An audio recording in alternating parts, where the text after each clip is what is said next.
የሐሙሱ ፈረስ ማን ነው? የሐሙሱ ጌታ ማን ነው? በሐሙሱ ቀን ላይ ፈረሱን የሚጋልብ፣ በሐሙስ ቀን የሚደበደብ ዲቤ፣ በሐሙስ ቀን የሚለቀቅ ዘፈን፣ በሐሙስ ቀን የሚደረግ ማንኛውንም የአጋንንትን አሰራር በኢየሱስ ክርስቶስ ስም እቃወማለሁ።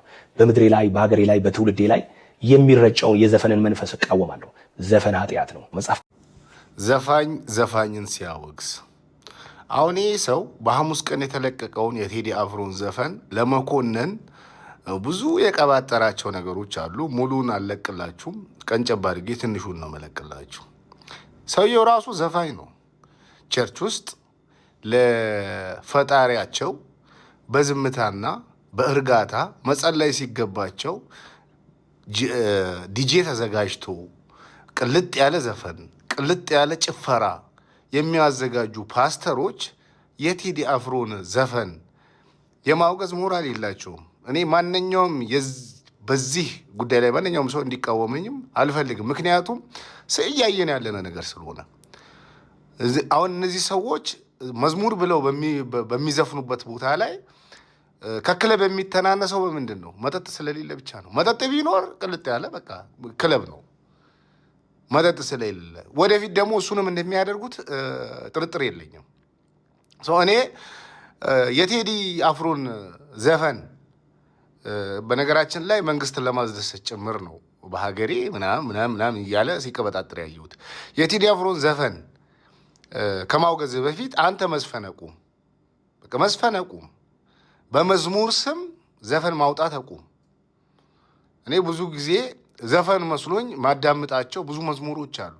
መዝሙር መሆናቸውን ማቀው ጌታ የምትል ቃል ውስጡ ላይ ስሰማ ብቻ ነው። የፍቅር ዘፈን መስሎኝ ሳዳምጠው ጌታ የምትል ቃል ስሰማ ነው ይሄ መዝሙር ነው እንዲህ ብዬ የምለው።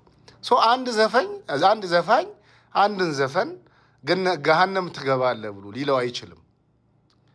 እያንዳንዱ ፓስተር በአሁኑ ሰዓት ዘፋኝ ነው። ይሄ ያለ የምናየው ሀቅ ነው። ቸርቾች ውስጥ እኔ ቤተ እምነት ውስጥ በዝምታ በእርጋታ በስክነት ፈጣሪን ስትገዛ እንጂ ስጨፍር የምትገዛውን ፈጣሪ አላውቅም። እኔ አዲስ ፋሽን የመጣ እነዚህ ሰዎች እነዚህ ወጣቶች የሚያደርጉት አዲስ ፋሽን ግን በቃ ከናይት ክለብ የሚለየው ይሄ ሀቅ ነው። ይሄ ሀቅ ስለተነገረ ደግሞ ማንም ሊከፋው አይገባም። ከክለብ የሚተናነሰው በምንድን ነው? መጠጥ ስለሌለ ብቻ ነው። ሴትና ወንድ ተያይዞ ነው የሚጨፍረው። መጠጥ ቤት እንደሚጨፈረው ዲጄ ተዘጋጅቶ ነው የሚጨፈረው።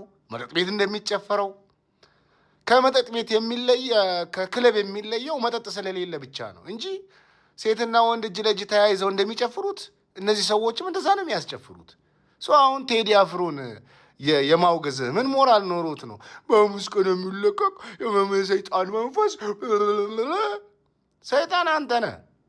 ቴዲማ ጸድቅበታለሁ አይደለ ብሎ አይደለም የዘፈነው። ያመነበትን የፖለቲካ አመለካከት በዘፈኑ አማካኝነት ገልጿል እንጂ ጸድቅበታለሁ፣ ገነት እገባበታለሁ ብሎ አይደለም የዘፈነው። አንተ አለ አይደል እንዴ ገነት እገባበታለሁ ብለህ የምትዘፍን። አንዳንዴ ዝም ስትባሉ በቃ ይሄ የሆነ የሃይማኖት ግሩፕ ይቃወመኛል ወይም ደግሞ ይናደድብኛል ብለን ዝም ስንል በቃ ድንበር የምታልፉት ነገር አለ። አንተም ዘፋኝ ነህ ነው በቃ 4 ነጥብ ዘፋኝ ነህ። በቃ አንተ ከዘፋኝነት የሚለይህ በዘፈንህ ውስጥ ጌታ ጌታ ስለምትል ብቻ ነው። አንተ የምታዘጋጀው ኮንሰርትና ቴዲ የሚያዘጋጀው ኮንሰርት የሚለያዩት የቴዲ ኮንሰርት ላይ መጠጥ አለ፣ የአንተ ኮንሰርት ላይ መጠጥ የለም። የአንተ ኮንሰርት ላይም ሴትና ወንድ ተያይዞ ይጨፍራል፣ የእሱ ኮንሰርት ላይም ሴትና ወንድ ተያይዞ ይጨፍራል። ይሄ ሀቅ ነው። ይሄን ሀቅ ስናገር ከየትኛውም ሪሊጅን ግሩፕ ጋር ግን ችግር የለብኝም። የምንጸድቅባቸው የሃይማኖት መድረኮች በዝምታ በእርጋታ ላመንበት ፈጣሪ ጸሎት የምናደርስባቸው እንጂ እየጨፈርን ዳሌ እየመታን ቂጥ እያወዛወዝን ለፈጣሪ የምንጸልየው ጸሎት እኔ አይታየኝም።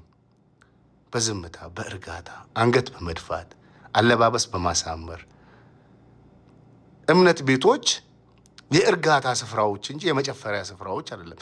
የእምነት ቤቶችን የመጨፈሪያ ስፍራ ያደረጋችሁ ሰዎች ስለ ቴዲ የማውራት ሞራል የላችሁም። ይሄንን ንግግር ባትናገር ኖሮ እኔ እንደዚህ መልስ አልሰጥህም ነበረ። እየጨፈርክ ዝም ብለህ መኖር ትችል ነበረ። ግን ጨፋሪ ሆነህ ጨፋሪዎችን ማውገዝ አችልም ነው።